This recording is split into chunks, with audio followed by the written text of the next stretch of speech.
As a little kid I had an imaginary friend named Dexter till I was 10, and I started seeing him again. He was always protective of me. If my mom spanked me he would always offer to get her back for me, but I had always said no. When I was 8 years old, another girl who had always had it out for me for some reason, decided to push me in mud, then push my face in it. "Want me to get her back?" he said like he always did. I hated the girl and I thought he would just trip her.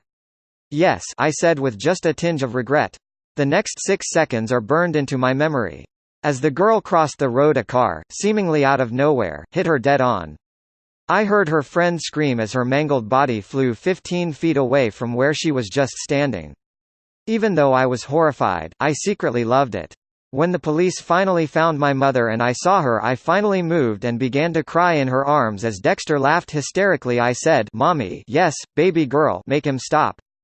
The next year I had another arch-nemesis. Her name was Cheryl and she was a bitch. Her dad spoiled her and she loved to point out that I never grew up with one. One day she just kept pushing and pushing. "I'll kill her like I did that other bitch," Dexter said like he always did since then. "Do it," I said. I didn't care about what happened the last time. I wished she was dead, and I had the power to do it. The next moment someone accidentally tripped her. She fell as her notebooks fell horizontally in front of her face. It stretched her jaw apart and she died from blood loss. I had to choke down a laugh and a smile. I'm 25 now and I started hearing him and now I can see him again. I'm really into anime and my favorite one is Death Note. I'm kind of scared and joyful about getting my own Ryuk. I told him to kill my annoying ass roommate but make it look like an accident. I told him I always do, he said. In the next minute he was back and said, "It's done, she has died in a car accident." All I had to do was act grief-stricken when they tell me my roommate's dead.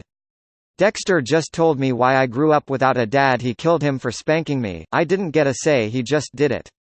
I didn't want to know how, I just wanted him gone. I screamed at him to just go away. I hated him, I wanted him gone.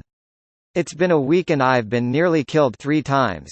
The first I was nearly killed in a subway station by a deranged maniac with a knife, the second I was nearly ran over, the third my jaw was nearly ripped off my body. The same as the 3 people I had killed.